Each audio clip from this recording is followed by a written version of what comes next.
今回教えていただけるのは、今回は後ろ蹴り。ああ、ひるんだか。後ろ回転回し蹴り。バックスピンキック。少しローに入りかけた。ああ、バックスピン決まった。自分の肩口から相手を置いて踏み込み動作が入るんで、相手もちょっと気づいてしまうし。そんな言っちゃっていいの？大丈夫です。できないんで。できね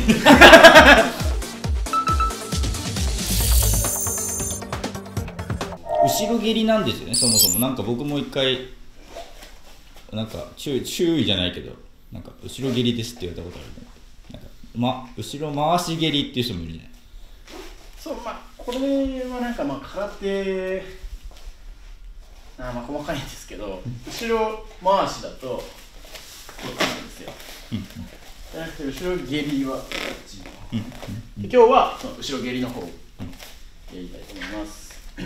うまく蹴れないとかに多い、蹴り方っていうのはやっぱ空振りが多分一番多いと思うんですね。空振ってみたりとか、あと当たってるんだけどしっかりこう、力が伝わらないっていうのがちょっと多い、のかなと思うんで、まず蹴りの力が伝わりづらい、蹴り方に多いのが、蹴った時に自分の頭の軸がなんていうんですかね、倒れてしまっているというか、相手と頭の距離が遠くなってしまう。蹴った時にこっち側に倒れてしまうと、頭って重いんで自然と力がこっちに逃げてしまって力が伝わりづらいっていうのがあると思ってるんで、まず蹴るときに頭の位置をなるべく変えない、横に倒れたり後ろに倒れすぎたりしないっていうのが、自分は大事なコツかなと思ってます。ねじり、イメージとして分かりやすいのが、ねじりのイメージで分かりやすいのが雑巾というか、雑巾絞りというか、これが体だとしてこう一気にギュッとまっすぐ絞ってあげる。蹴ってあげると蹴りの力が伝わりやすいのかなと思います。でもう一つ多いのがやっぱ空振り。後ろ蹴りってやっぱ体を回転ねじってから、足を出して、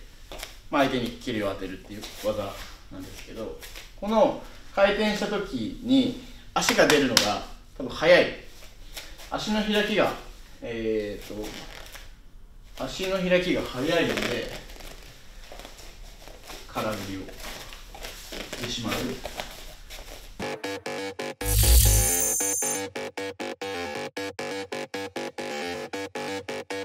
まず自分は子供たちに教えたりするときもするんですけど、気をつけじゃないですけど、この姿勢から手を広げてもらって、体をねじる。で、なんですかね、まずこれで体の回転のコツ、これもさっき言ったのと変わらないんですけど、頭の位置をこの時に、なるべく変えない、倒れたり横に対しせずになるべくまっすぐのままねじります。で、構えに戻ってもらって、このままこのねじりねじりねじり、このままこのねじりねじりねじり。自分の中のコツはねじり切って自分の肩口から相手を見ます。そこから蹴る。ねじり切って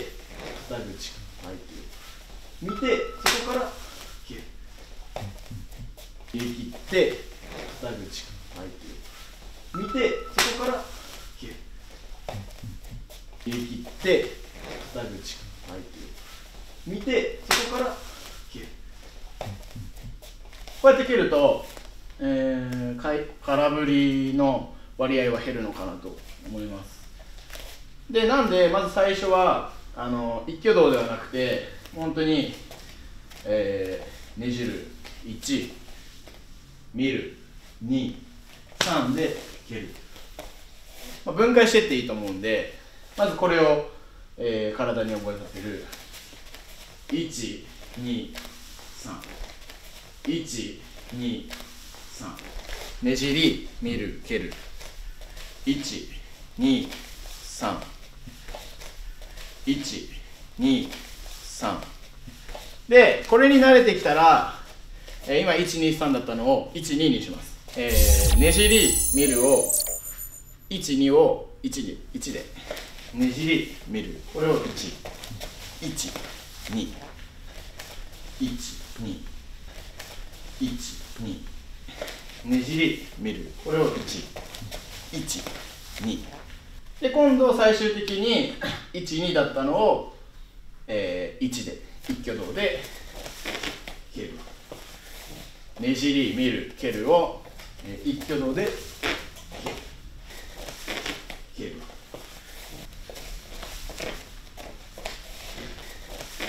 蹴る。こうするとフォームも安定しますし、力も伝わりやすいですし、空振りをする割合が減るのかなと思います。見るっていうのがすごい大事で、結構見ないで自分の体の回転の勢いに任せて蹴り方が結構多いんで、それはやっぱ空振りしてしまうのかなと思うんで、しっかりと肩口から見る。で、見れば当たる場所が分かるんで、あとはそこを狙って蹴る。やっぱこの見るがすごい大事ですね。で、この蹴り方が、できるようになって安定してきて蹴れるようになった方は、今度はそれを、スパーリングだったり試合だったりで、出せないと意味がないんで、やっぱそうなってくると、例えば向かい合ってていきなり蹴っても、今の蹴り方で蹴れても、なんですかね、対処されてしまうというか、回られたり、あと当たってもなかなか来るって分かるんで、一発で倒すっていうのが少ないのかなと思います。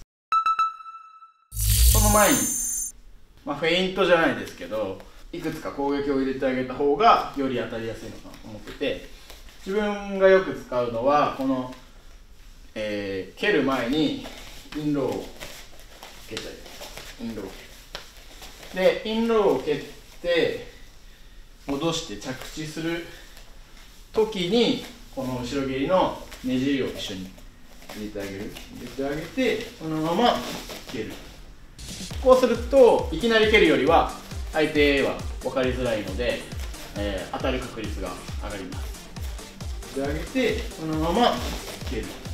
で上げてそのまま蹴る。より相手に効かせやすい自分の中のコツがあって、蹴って着地をするときにしっかり地面を蹴ってあげる。蹴って着地するときに地面を蹴って、この床の反発の力を使って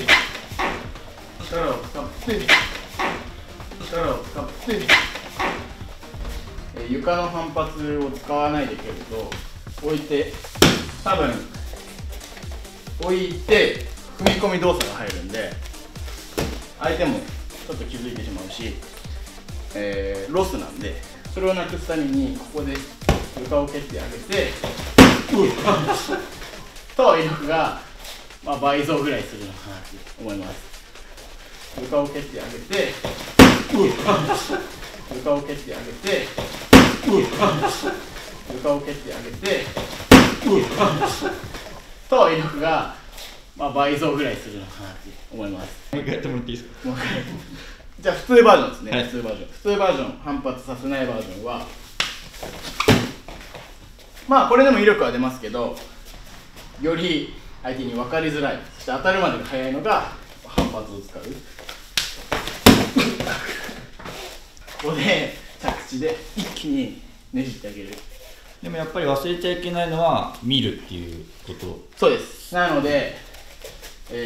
この反発の時に高速でねじって見る。この見るを省いてしまうと、威力は出るんですけど、多分、空振ってしまう。鉄砲でいう見ないで打つようなイメージしっかり見て打ってあげるのが大事だと思うので、本当超近距離でも自分は蹴ってて、これは空手の方が使えると思うし、キックでも自分は使ってるんで使えるんですけど、本当この距離から蹴ってます。で、だからこの距離から蹴ると結構この空間が狭いんで当てづらいというか、なんでその分自分は上に飛んでねじってます。上に飛んでねじって、スケート選手のジャンプみたいなイメージで蹴ってます。インローなり奥足なり構わないんですけど、この距離で蹴って着地するときに上に飛んで蹴ってますで蹴ってますこっちの方が威力は出ますね。自分は飛んで蹴る方が得意なんですけど、これも一緒です。一気にひねって見る。で着地の時、床の反発をもっと上に伝えて飛んで蹴る